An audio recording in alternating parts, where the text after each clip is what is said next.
Hello friends, இன்னைக்கு நம்ம 5 real thug incidents தான் பார்க்க போறோம் and you are watching. Are you okay செல்லம்? வாங்க வீடியோக்குள்ள போலாம். மத்தவங்க எல்லாம் கிடைக்கிறத எடுக்கிறதுக்காக தேடுவாங்க. உண்மையான அரசு கிடைக்கிறத எல்லாம் கொடுக்கறதுக்காக தேடுவான்.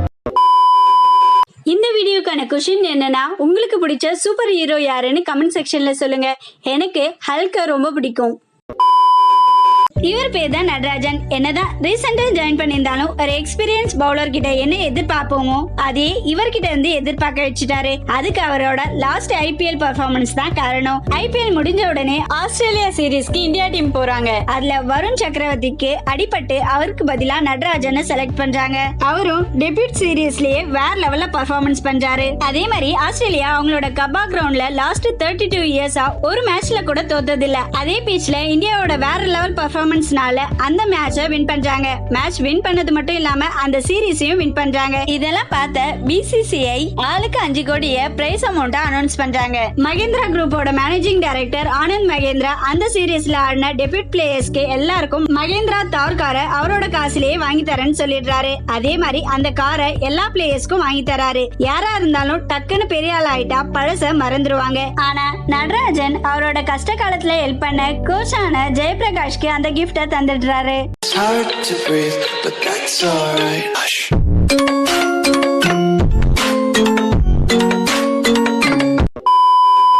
நம்ம ஸ்கூல் படிச்சு முடிச்ச அப்புறம் அந்த பக்கம் போனா ஒரு செகண்ட் நின்னு நம்ம ஸ்கூலை பார்த்து நம்ம என்னென்னலாம் சேட்டை பண்ணிருக்கோம்னு நினைச்சு பார்ப்போம். ஆனா அதுவே ஸ்கூல் போறப்போ ஏன் ஸ்கூல்லாம் வைக்கிறாங்க, கடுப்பா இருக்கு, எப்படா ஸ்கூல் லைஃப் முடியும்னு ஃபீல் பண்ணிருப்போம். இவங்களும் நம்மள மாதிரிதான் சாதாரணமா சொல்ல முடியாது. இவங்க பேரு பிரெண்டனா ஸ்பென்சர். எப்பவும் போல ஸ்கூலுக்கு போற மாதிரி போயிருக்காங்க. கரெக்டா பிரின்சிபல் ஸ்கூல் கேட்டை ஓபன் பண்ண உடனே பிரின்சிபலை அட்டாக் பண்ண ஆரம்பிச்சுட்டாங்க. அதை தடுக்க வந்த ஸ்கூல் பசங்களையும் அடிச்சிடுறாங்க. அடிச்ச அடியில பிரின்சிபல் அங்கேயே இறந்து போயிடுறாரு. இவ்வளத்தையும் பண்ணிட்டு அமைதியா வீட்டுக்கு போயிடுறாங்க. கொஞ்ச நேரத்திலேயே அவங்க வீட்டுக்கு போலீஸ் வந்துடுது. அதுக்கு அவங்க சொன்ன ரீசன் தான் ஹைலைட்டே. ஏமா உங்களை நீ அட்டாக் பண்ணன்னு கேட்டதுக்கு அதுக்கு அவங்க சொன்ன பதில் எனக்கு மண்டே பிடிக்காதுன்னு.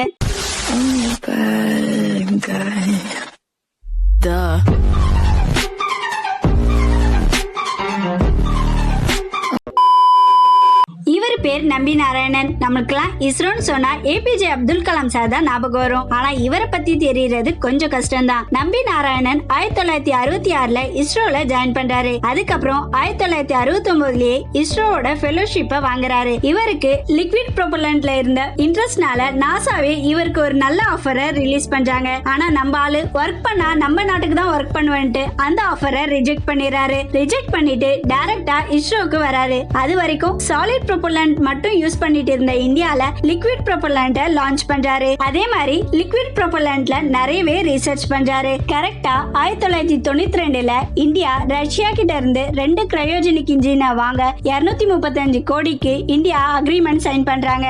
ஆனா யுஎஸ் கவர்மெண்ட் உள்ள வந்து அதை கொலாப்ஸ் பண்ணி விட்டுறாங்க. அதுக்கப்புறம் பெரிய பேச்சுவார்த்தைக்கு அப்புறம் இந்தியா ரஷ்யா கிட்ட இருந்து 4 கிரையோஜெனிக் இன்ஜினை வாங்க $9 மில்லியன் பேசி முடிக்கிறாங்க. ஆனா அதுவும் வேலைக்காகாதுன்னு தெரிஞ்சுக்கிட்ட நம்ம இந்தியன் கவர்மெண்ட் நம்ம ஆள் நம்பி நாராயணனை வச்சு ஒரு டீமை ஃபார்ம் பண்றாங்க. லோ காஸ்ட்ல அந்த இன்ஜினை டிசைன் பண்ண ஆரம்பிக்கிறாங்க. அந்த டைம்ல தான் அவர் மேல ஒரு பொய்யான கேஸ் போட்டு உள்ள தள்ளிடுறாங்க. கிட்டத்தட்ட 50 நாள் ஜெயிலே வச்சு அவரை நிறையவே டார்ச்சர் பண்றாங்க. ஹைலி கான்பிடென்ஷியலான டேட்டாவை ஒரு இன்டெலிஜென்ஸ்க்கு சேல் பண்ணதா இவர் மேல கேஸ் ஃபைல் பண்றாங்க. ஒரு மிடில் கிளாஸ் பர்சன் ஒரு பொய்யான கேஸ்ல உள்ள போனா அவரோட லைஃபே போன மாதிரி டெத் வரைக்கும் போயிடுவாங்க. ஆனா இவர் பொய்யான கேஸ்ல உள்ள போனதுனால நஷ்ட ஈடா 1 கோடி கேக்குறாரு. ஆனா கேரளா கவர்மெண்ட் 50 லட்சத்தை அனௌன்ஸ் பண்றாங்க. அது மட்டும் இல்லாம 2019ல இவருக்கு பத்மபூஷன் அவார்டும் தராங்க. இவரோட லைஃப பேஸ் பண்ணி ராக்கெட்டரின்ற ஒரு மூவியை எடுக்கிறாங்க. அந்த படமும் கூடிய சீக்கிரம் ரிலீஸ் ஆக போகுது.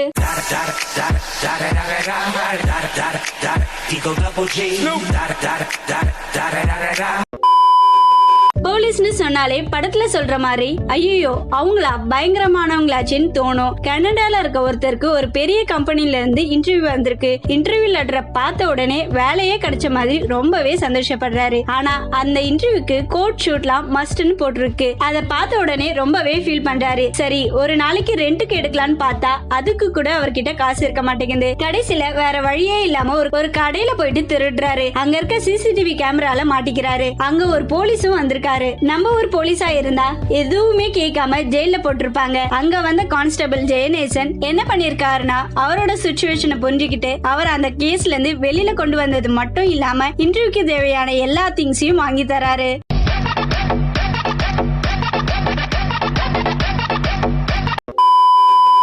யூஸ்வலா பேங்க்ல திருட போறவங்க எல்லாரும் அந்த அமௌண்ட்டை வச்சு வெயிட்டா செட்டில் ஆகலான்னு பிளான் பண்ணுவாங்க. ஆனா இங்க ஒருத்தர் அதெல்லாம் மிஞ்சுற மாதிரி ஒரு வெயிட்டான சம்பவம் பண்ணிருக்காரு. இவரோட பேர் டிமோத்தி டீன் ஆல்சிப். இவருக்கு 50 வயசு ஆகுது. எப்பவும் போல பேங்க் போற மாதிரி போயிருக்காரு. ஆனா அங்க போய் $1 திருடி இருக்காரு. என்னடா திருடினதுதான் திருடினாரு, $1,00,000 திருடி இருக்கலாமே அப்படின்னு நினைக்கிறீங்களா? சரி, அந்த அமௌண்ட்டை வச்சு எடுத்துட்டு அப்படியே போனாரான்னு பார்த்தா அதுவும் இல்ல. போலீஸ் வர வரைக்கும் பேங்க் வெளியே வெயிட் பண்றாரு. போலீஸ் வந்த உடனே அவங்க கிட்ட போய் நான் தான்ப்பா இந்த அமௌண்ட்டை எடுத்தேன், இப்போ என்ன ஜெயிலுக்கு கூட்டிட்டு போங்கன்னு சொல்லிடுறாரு. அதே மாதிரி அவரை கூட்டிட்டு போய் போலீஸ் கஸ்டடியில கேக்குறாங்க, ஏன் திருடுனீங்க, ஏன் நீங்களே சரண்டர் ஆனீங்கன்னு கேட்டதுக்கு இங்க வந்தா ஃப்ரீயா மெடிக்கல் டெஸ்ட் பண்ணலான்னு சொல்றாரு.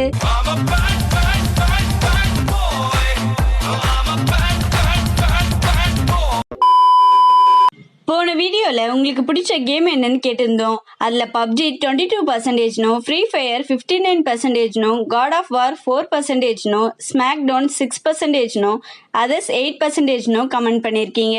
ஒன் டாப் கிங்ன்றவங்க ஃப்ரீ ஃபயர் தான் பிடிக்கும்னு சொல்லியிருக்காங்க.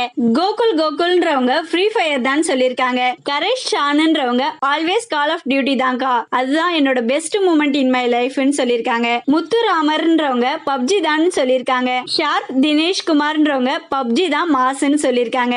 நரேஷ் ரியாஷ்ன்றவங்க ஃப்ரீ ஃபயர் தான் சொல்லியிருக்காங்க. சகுந்தலா முருகேசன்றவங்க ஃப்ரீ ஃபயர் தான் சொல்லியிருக்காங்க. கே சுந்தர்ன்றவங்க ஸ்னேக் கேம் தான் பிடிக்கும்னு சொல்லியிருக்காங்க.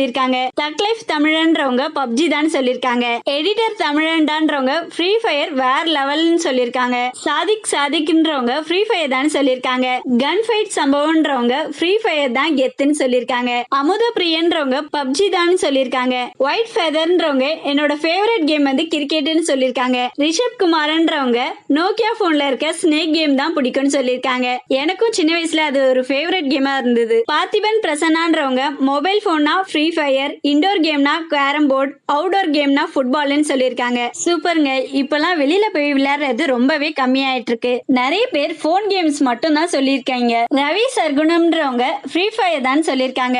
பஞ்சாபி கேஷன் இந்த நேம கரெக்டா ப்ரொனவுன்ஸ் பண்றேன்னா கூட எனக்கு தெரியல. ஆனா அவங்க கிளாஷ் ஆஃப் கிளான்ஸ் ரொம்ப பிடிக்கும்னு சொல்லியிருக்காங்க. காஸ்மிக்ன்றவங்க PUBG தான் ரொம்ப பிடிக்கும்னு சொல்லியிருக்காங்க. சுஷாந்தான்றவங்க எப்பவுமே ஃப்ரீ ஃபயர் தான் சொல்லியிருக்காங்க. மணிகர்ணன்றவங்க ஃப்ரீ ஃபயர் தான் பிடிக்கும்னு சொல்லியிருக்காங்க. ஷாகிர் ஷவான்றவங்க என்னோட ஃபேவரட் கேம் வந்து PUBG. அப்புறம் சம்மர் டைம் சகான்னு சொல்லியிருக்காங்க. அப்படின்னா என்னன்னே தெரியல எனக்கு. கேமிங் ரெட் ஹண்டர்ன்றவங்க ஃப்ரீ ஃபயர் தான் சொல்லியிருக்காங்க. அன்பழகன் சுவாமின்றவங்க என்னோட ஒரே ஃபேவரட் கேம்னா அது வேர்ல்ட் கிரிக்கெட் தான் சொல்லியிருக்காங்க. மனோஜ்ன்றவங்க ஃப்ரீ ஃபயர் தான் சொல்லியிருக்காங்க.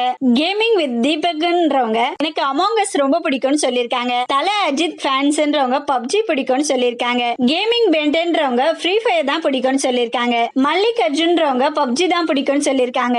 TN76 ராயல் கேமிங்ன்றவங்க எனக்கு பிடிச்ச கேம் வந்து கிரிக்கெட், பிளே ஸ்டேஷன் கேம்னா பென்டென், மொபைல் கேம்னா ஆக்ஷன் கேம்ஸ்னு சொல்லியிருக்காங்க. இதே மாதிரி உங்க கமெண்ட்ஸும் வரணும்னா நாங்க கேட்கிற क्वेश्चनக்கு ஆன்சர் பண்ணுங்க. தேங்க்யூ. மறக்காம சர்ப்ரைஸ் பண்ணுங்க. தேங்க்யூ.